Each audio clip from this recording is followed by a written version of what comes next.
नमस्कार, मनी गुरु की इस खास पेशकश में आप सभी का स्वागत है। मैं हूं स्वाति रायना।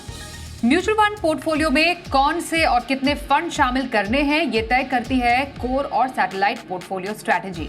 कोर में ऐसे फंड जो लॉन्ग टर्म तक साथ निभाएं और सैटेलाइट में मार्केट के मूवमेंट के हिसाब से टैक्टिकल स्ट्रैटेजी रखने वाले फंड शामिल। तो आज बताएंगे कौन से फंड्स हैं कोर और सैटेलाइट पोर्टफोलियो के लिए राइट चॉइस।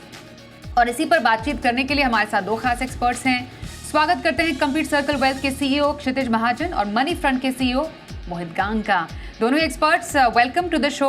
और आज बहुत ही इंपॉर्टेंट चर्चा हम करने वाले हैं कोर और सैटेलाइट पोर्टफोलियो की, और समझने की कोशिश करेंगे ये किसी के इन्वेस्टमेंट के लिए क्यों ज़रूरी है और कैसे इनको बनाया जाए।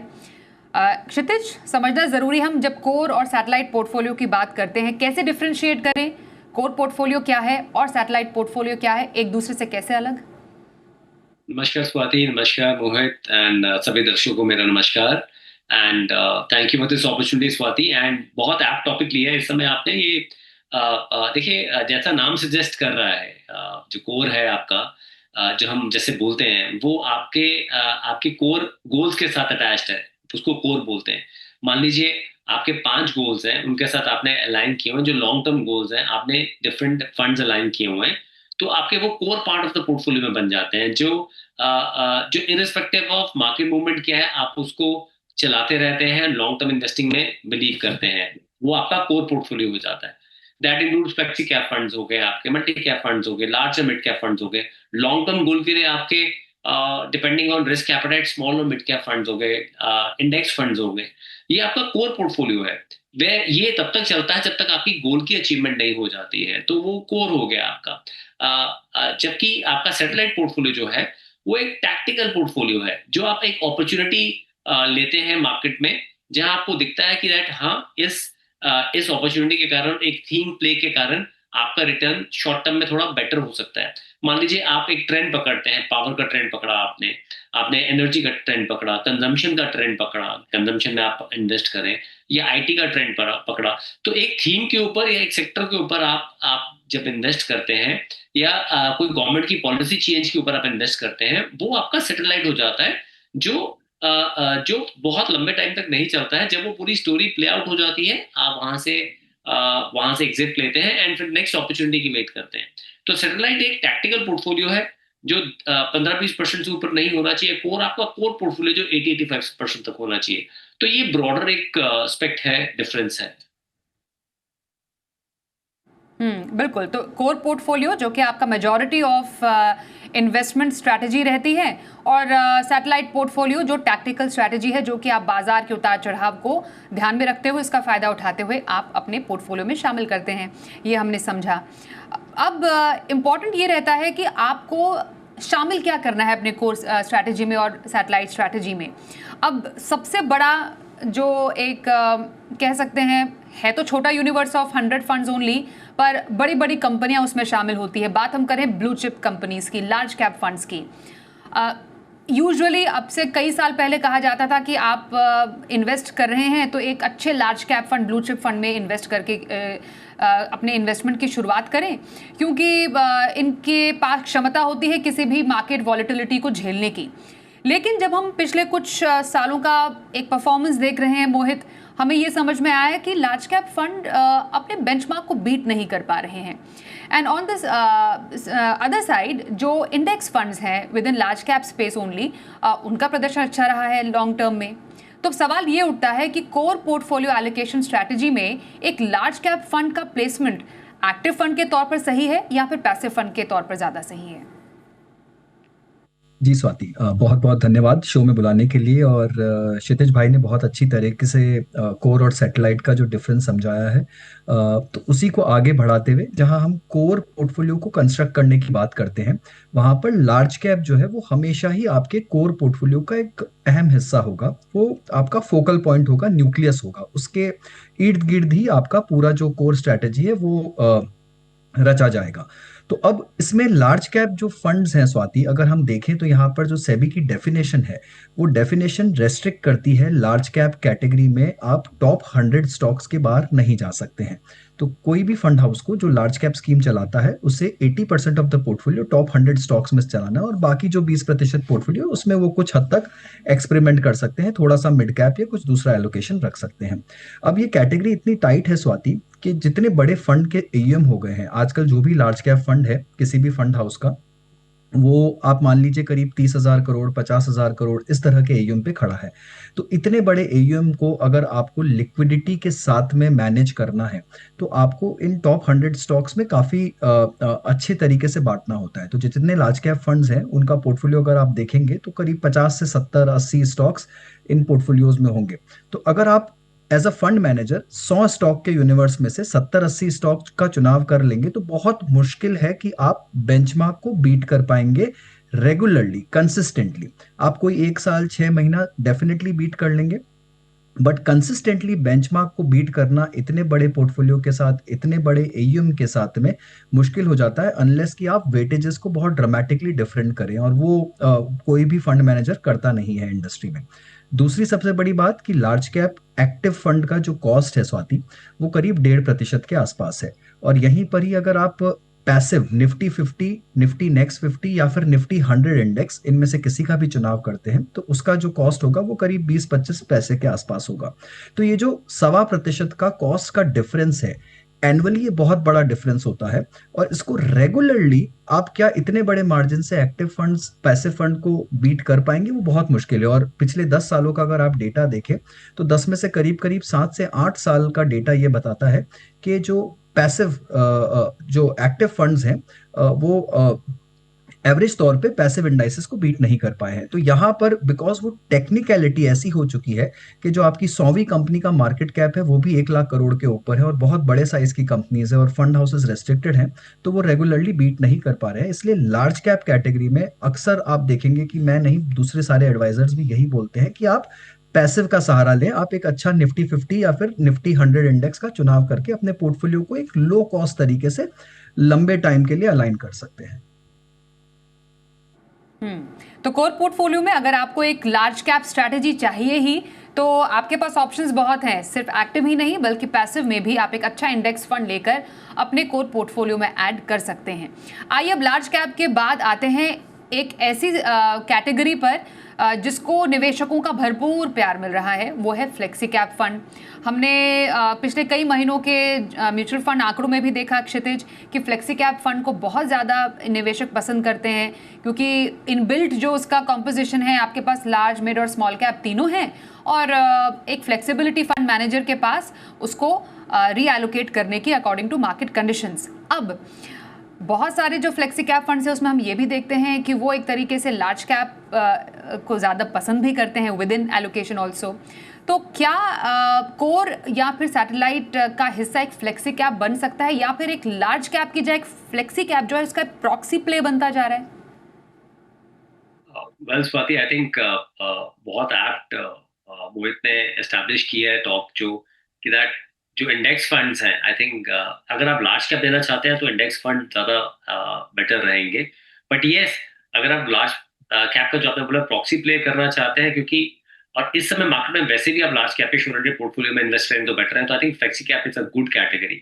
But the beauty of flexi cap is कि टुमारो अगर स्मॉल और मिड कैप में फंड मैनेजर को वैल्यूएशन सही मिलती हैं तो वो पोर्टफोलियो इंटरनली चेंज कर सकते हैं और स्मॉल और मिड कैप की तरफ भी जा सकते हैं। क्योंकि देखिए म्यूचुअल फंड तो पूल है, और उस पूल के अंदर जब फंड मैनेजर ट्रेड करते हैं तो कोई कैपिटल गेन नहीं आता है, तो वो accordingly they can manoeuvre between large and mid cap, और उसमें वो कर सकते हैं।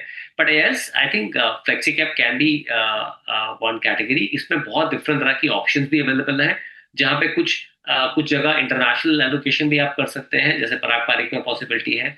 कुछ जगह आप डोमेस्टिक में 90% इन्वेस्टेड है, कुछ जगह कैश मेंटेन किया हुआ है।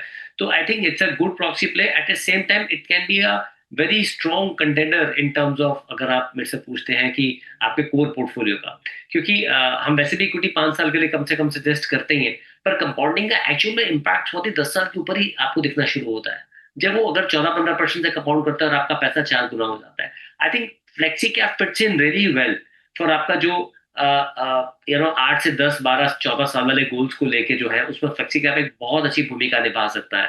और वो depending on market mood, depending on fund management style, call ले सकता है कि कब कितना लार्ज कैप में डालना है, कितना मिड में डालना है, कितना स्मॉल में डालना है. तो there are different categories which are available, but yes, it's a good proxy play to large cap. तो फ्लेक्सी कैप फंड को आप डेफिनेटली अपने कोर पोर्टफोलियो का हिस्सा बनाएं और यहाँ पर एक लार्ज कैप के भी सब्स्टिट्यूट के तौर पर यूज़ किया जा सकता है, पर डेफिनेटली आप लार्ज कैप को नज़रअंदाज तो नहीं कर सकते हैं, ये बात भी काफ़ी इम्पॉर्टेंट है. अब आते हैं मिड और स्मॉल कैप की तरफ. मोहित, मिड और स्मॉल कैप फंड्स ये स्पेस भी ऐसी रही है जहाँ पर अच्छा निवेश आता रहा है पिछले कई महीनों से, लेकिन ये रिस्की भी हैं, रिटर्न भी अच्छा देते हैं, पर थोड़ा वॉलेटिलिटी भी इसमें रहती है. तो ये समझना ज़रूरी है कि ऐसे फंड्स का प्लेसमेंट एक कोर पोर्टफोलियो में मेजॉरिटी रखा जाए या फिर थोड़ा सैटेलाइट की तरफ इसका झुकाव आपको ज़्यादा लगता है, मिड को ज़रा मोर ऑफ कोर या फिर स्मॉल कैप को थोड़ा सैटेलाइट की तरफ रखा जाए, तो किस पोर्टफोलियो में ऐसे फंड सही रहेंगे? जी स्वाति देखिए, मुझे लगता है कि ये स्ट्रैटेजी जो है वो निर्भर करेगी टोटली इन्वेस्टर की रिस्क प्रोफाइल पर, उनके टाइम होराइजन पर, और उनके जो उनका टोटल क्या बोलते हैं नजरिया है, या फिर जो गोल्स हैं उनके, उस पर पूरी तरह से निर्भर करेगी. अगर मैं एक निवेशक हूं जो कि यंग एज पर है, डबल इनकम है, लाइबिलिटीज कम है, और मेरे पास में बहुत बड़ी समय अवधि है, तो डेफिनेटली मिड और स्मॉल जो है वो कोर पोर्टफोलियो का हिस्सा बन जाती है जब मैं रिटायरमेंट की प्लानिंग करता हूं या लॉन्ग टर्म वेल्थ क्रिएशन की बात करता हूं. बट अगर मैं एक रिटायर्ड निवेशक हूं और मुझे 5 साल का ही नजरिया है मेरे पास में, या ऐसा मेरे थोड़े कंजर्वेटिव गोल्स हैं, तब शायद हो सकता है कि मिड और स्मॉल मेरे कोर पोर्टफोलियो का हिस्सा ना बने और वो मुझे कभी सैटेलाइट तरीके से, टैक्टिकल तरीके से देखने पड़े. पर अमूमन हम ये देखेंगे कि मिड और स्मॉल जो है वो एक किसी भी निवेशक के लॉन्ग टर्म पोर्टफोलियो को जब बनाना हो तब वो कोर पोर्टफोलियो का हिस्सा होना ही चाहिए. अब उसका जो प्रतिशत है स्वाति, वो आपके रिस्क टॉलरेंस पे निर्भर करेगा. हो सकता है कि मिड और स्मॉल मिलाकर आप 20% रखना चाहें, या ज्यादा से ज्यादा आप बहुत अग्रेसिव निवेशक हैं तो शायद उसे बढ़ाकर आप 40% तक ले जाना चाहें, 40 या 50. उससे ज्यादा शायद कोई भी सलाहकार आपको नहीं कहेगा कि मिड और स्मॉल का प्रतिशत उससे ऊपर ले जाइए, बिकॉज इसमें लिक्विडिटी का प्रॉब्लम रहता है, वोलेटिलिटी बहुत ज्यादा होती है, और शायद कहीं ना कहीं जाकर आपको गिरते हुए मार्केट में ज्यादा नुकसान मिल सकता है यहाँ पर. तो अगेन गोल्स से अलाइन कर कर आपको देखना पड़ेगा, बट एक कोर पोर्टफोलियो में ही मिड और स्मॉल कैप का जो है वो राइट प्लेसमेंट होता है. तो कोर पोर्टफोलियो में मिड और स्मॉल कैप फंड्स को थोड़े रिस्की ज़रूर हैं, पर उसको अपना हिस्सा बनाएं. तो ऑल इन ऑल हमने अब तक समझा, कोर पोर्टफोलियो आपको बनाना है तो एक अच्छा लार्ज कैप फंड, चाहे वो एक्टिव स्पेस में हो या फिर पैसिव स्पेस में हो, वो आप शामिल कीजिए. फ्लेक्सी कैप फंड्स हैं जो आप अपने कोर पोर्टफोलियो का हिस्सा बना सकते हैं. मिड और स्मॉल कैप को भी मेजॉरिटी आप अपने कोर पोर्टफोलियो में ही रखें.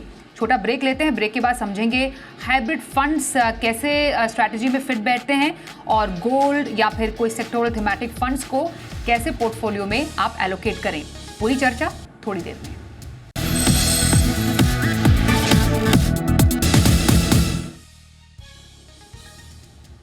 आज हम बात कर रहे हैं कैसे बनाएं कोर और सैटेलाइट पोर्टफोलियो, कैसे फंड्स रहेंगे राइट चॉइस इन दोनों स्ट्रैटेजीज के लिए. हमारे साथ मोहित गांग और क्षितिज महाजन है इस चर्चा में शामिल. क्षितिज, अब हाइब्रिड कैटेगरी की तरफ जरा आते हैं. ये भी पसंदीदा है निवेशकों की, काफ़ी समय से इक्विटी डेट का मिश्रण है, मल्टी एसेट में तो गोल्ड भी आपको मिलता है. अब ऐसे जो फंड्स है जहां पर आपके पास अलग अलग एसेट क्लास का एक्सपोजर है, एक बैलेंस भी अच्छा है, तो ये कोर पोर्टफोलियो में ज़्यादा फिट बैठता है या सैटेलाइट स्ट्रैटेजी एलोकेशन इसके लिए सही है? I believe Swati, by the nature of this category, देखिए इसमें रिस्क कम है विज़ प्योर इक्विटी फंड, चाहे वो आपका बैफ है, हाइब्रिड है या मल्टी एसेट है. दूसरा, अगर आप प्ले करना चाहते हैं फिक्स इनकम और आप इंडिविजुअली बाय नहीं करना चाहते हैं, आई थिंक इससे बेटर कैटेगरी नहीं है जहाँ पे, और depending on market mood, depending on various parameter, like हमने देखा है दैट जितने भी बैलेंस एडवांटेज फंड है, कुछ पोर्टफोलियोज प्राइस अर्निंग पे, कुछ प्राइस टू बुक वैल्यू पे, कुछ डिविडेंड यील्ड पे, कुछ तीनों पे, डिफरेंट पैरामीटर्स पे फंड मैनेजर कॉल लेता रहता है between equity and debt. Market valuations high है तो इक्विटी कम हो जाता है, आर्बिट्रेज ऐड होता है और फिक्स इनकम रहता है, और इसी तरह से परसेंटेज मूव होती है. सिमिलरली मल्टी एसेट में भी आपका. तो I think it's very much because of its inherent category of having less risk, ये पूरा कोर पोर्टफोलियो का पार्ट बनता ही बनता है. People who are new to capital market, I think उनके लिए ये जो पहली बार आ रहे हैं उनके लिए ये थोड़ा सैटेलाइट पार्ट में ले सकता है पार्ट. बट अदरवाइज जो लोग कम रिस्क एपेटाइट रखते हैं और जो लोग they are at the fag end of their retirement, close to their retirement, so I think वहाँ पे ये अगर आप पहले से आप इसमें पार्टिसिपेट करते हैं, it can B a part of, very much part of a core portfolio. Gold again आप जो कह रहे हैं मल्टी एसेट के थ्रू प्ले हो सकता है. एंड एनी विच वेज अगर कोई गोल्ड इंडिविजुअल भी लेना चाहे, हम कहते हैं gold is a good hedge, 5 to 7%. And again it is also part of, very much a part of a core portfolio. अब हर चीज इक्विटी में नहीं रखेंगे स्वाति, तो अगर आप फिक्स इनकम सीधा प्ले नहीं कर रहे हैं तो हाइब्रिड इक्विटी के थ्रू आप प्ले कर सकते हैं, ऐसे कर सकते हैं. I think very much part of core portfolio for first time investors के लिए जो पहली बार इक्विटी में एक्सपोज हो रहे हैं. तो I think it can be satellite allocation to understand how this matrix works. बिल्कुल. और काफ़ी इंटरेस्टिंग होगा जानना कि जो प्योर गोल्ड ETF या फंड है, उनकी प्लेसमेंट कैसे पोर्टफोलियो में सही रहती है. अब यहाँ पर हम बात कर रहे हैं कि गोल्ड एक स्टेबिलिटी देने का काम करता है, hedge against any kind of uncertainty है. तो अगर हम गोल्ड ETF में कितने अच्छे निवेश भी आया है, हमने जुलाई में आता हुआ देखा, अगस्त में आता हुआ देखा. तो अब ये बताइए मोहित, गोल्ड में जो हम इन्वेस्ट करें या करेंगे, उसको कोर पोर्टफोलियो का हिस्सा बनाएं या सैटेलाइट पोर्टफोलियो? बेसिकली थोड़ा टैक्टिकल प्ले यहाँ पर करना ज़रूरी है या फिर एक लॉन्ग टर्म का इन्वेस्टमेंट सही है? स्वाति, मेरा ये बहुत ही बड़ा बिलीफ है कि सोने की जो चमक है वो हजारों साल से कम नहीं हुई है और आगे भी शायद आने वाले कितने ही हजार साल तक सोने की चमक जो है वो कम नहीं होगी. तो अगर आपके पोर्टफोलियो को एक नेचुरल हेज देना है, आपको एक नेचुरल सेफ्टी कुशन देना है, और लॉन्ग टर्म के हिसाब से अगर आपको अच्छा एसेट एलोकेशन और डाइवर्सिफिकेशन करना है अपने पोर्टफोलियो में, तो किसी भी स्ट्रैटेजिक पोर्टफोलियो में, कोर पोर्टफोलियो में कमोडिटीज का एलोकेशन अत्यंत आवश्यक है. इसमें कोई दो राय नहीं है कि इंडिया में अगर आपको कमोडिटी एलोकेशन करना है तो आपके पास फिलहाल के लिए दो ही ऑप्शंस हैं, गोल्ड या सिल्वर ETF या फिर गोल्ड और सिल्वर का मिक्स्ड ETF. तो मेरी राय में किसी भी अच्छे पोर्टफोलियो के लिए आपको गोल्ड और सिल्वर को अपने कोर पोर्टफोलियो का अभिन्न हिस्सा बनाना ही पड़ेगा. उसका एलोकेशन डिपेंड कर सकता है आपके प्रोफाइल पे और आपके गोल्स पे, पर 5 से 10% तो मिनिमम होना ही चाहिए. उसके ऊपर अगर आप जाना चाहें 10 से 15% तक, तो वो इन्वेस्टर टू इन्वेस्टर डिपेंड करेगा. बट करीब 10% के आसपास commodities allocation through gold and silver has to be a part of your core portfolio. Satellite में आप इसको डाल सकते हैं आपकी प्रोफाइल के डिपेंडेंट, पर अगर आप उसे बहुत टैक्टिकली खेलना चाहते हैं, आप किसी एक पर्टिकुलर गोल्ड की रैली या सिल्वर की रैली में पार्टिसिपेट करना चाहते हैं, तब आप उसे टैक्टिकली देखेंगे एक शॉर्ट टर्म व्यू के हिसाब से. बट यहाँ पर मेरा ये मानना है कि इसे आप लॉन्ग टर्म के नजरिए से देखिए और नेचुरल पोर्टफोलियो हेज के नजरिए से देखेंगे तो इसे कोर पोर्टफोलियो का ही हिस्सा होना चाहिए. तो गोल्ड को अपने कोर पोर्टफोलियो का हिस्सा बनाएं. और जैसा तमाम एक्सपर्ट्स कहते हैं, हमारे आज के एक्सपर्ट्स भी कह रहे हैं कि ओवर द टॉप नहीं, 10-15% तक का एक्सपोजर आप बढ़िया गोल्ड में ले सकते हैं via gold ETF, gold fund, ये अच्छे तरीके हो सकते हैं. अब हमने तमाम एसेट्स की यहाँ पर बात की. अब प्योर जो सैटेलाइट पोर्टफोलियो बनाना है वो किस तरीके का हो, तो क्षितिज बताइए, ऐसे कौन सी कैटेगरीज हैं जो कि सैटेलाइट पोर्टफोलियो का ही हिस्सा होनी चाहिए, कोर पोर्टफोलियो में बहुत ज्यादा जगह उसको नहीं मिलनी चाहिए? स्वाति, जैसे मैंने पहले भी बात करी, अगर आप कोई थीम पे प्ले करना चाहते हैं, आप कोई सेक्टर पे प्ले करना चाहते हैं, मान लीजिए आप इंफ्रास्ट्रक्चर थीम पे प्ले करना चाहते हैं, बट एक चीज का जरूर ध्यान रखें, आप थीम के टॉप पे मत आए. मतलब नॉर्मली हमने देखा है दैट ज्यादा पैसा, जब जैसे हमने देखा डिफेंस का पूरा हल्ला हो रहा था, जब फंड्स आए तब पैसा नहीं आया, पर जब वो पीक पे था तो सारा पैसा तब आया. तो आपको बहुत ध्यान रखना है जब आप इन्वेस्ट कर रहे हैं, वो थीम तब स्टार्ट ही हुआ है. और वैल्यूएशन, मतलब आज की डेट में डेटा इन्फॉर्मेशन इतनी इजीली अवेलेबल है, आप फंड्स को भी एनालाइज कर सकते हो, उनकी टॉप होल्डिंग्स को भी एनालाइज कर सकते हो कि किस वैल्यूएशन में वो ट्रेड कर रही है. कोई सेक्टर है, आप आज because of this let's say GST का जब भी इम्पैक्ट आया है, तो आपको लगता है कि कंजम्पशन जो है because of rate cut, because of good monsoon, because of जो हमने इनकम टैक्स में पहले रिबेट देखा, और अब जो 10 अपना 8 पे कमीशन आ रहा है उससे बेटर होगी, तो आप कंजम्पशन थीम प्ले करना चाहते हैं, तो आप ये सारे जो पार्ट्स हैं ना, ये कोर, ये आपके सैटेलाइट पोर्टफोलियो में आते हैं. आप इंटरनेशनल कोई एलोकेशन लेना चाहते हैं, लेट्स से चाइना के अंदर या यूएस के अंदर, तो वो आपका एक सैटेलाइट पोर्टफोलियो हो गया।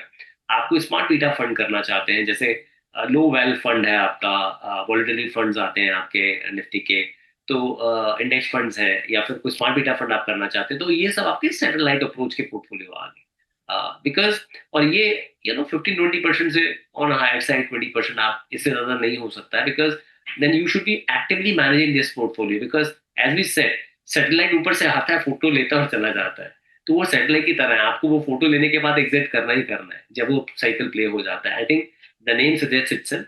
सो इसलिए अगर आप एक्टिवली मैनेज कर रहे हैं या आपके साथ कोई सेबी ऑथराइज्ड एडवाइजर आपके लिए एक्टिवली मैनेज कर रहा है तो बात अलग है। अगर आप खुद कर रहे हैं then आपको थोड़ा ध्यान रखना पड़ेगा while taking allocation into this set। Okay, तो आइए अब हम जानते हैं मोहित आपसे कि आपके कोर और सैटेलाइट पोर्टफोलियो के फंड्स कौन से हैं। जी स्वाति, तो देखिए, अगर कोर पोर्टफोलियो मुझे बनाना है लॉन्ग टर्म के निवेश के हिसाब से, तो लार्ज कैप में मैं एक निफ्टी 50 इंडेक्स फंड, यहाँ पर मैं बंधन निफ्टी 50 इंडेक्स फंड का चुनाव करूंगा। फ्लेक्सी की जगह मैं large and mid cap category लूंगा, यहाँ पर Invesco large and mid cap, pure mid cap active allocation में ईडलवाइज, और pure small cap active allocation में बंधन स्मॉल कैप फंड। और पांचवा पसंद रहेगा कमोडिटीज में ईडलवाइज गोल्ड एंड सिल्वर, जो कि गोल्ड एंड सिल्वर को 50-50 के रेशियो पे अलाइन करके चलता है। तो ये मेरे कोर पोर्टफोलियो के 5 स्कीम्स रहेंगे।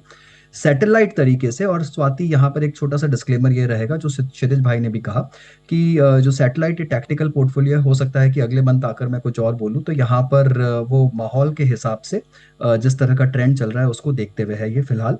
तो यहाँ पर मैंने एक factor based quality mid cap index fund ले रखा है, DSP Nifty mid cap 150 quality 50 index.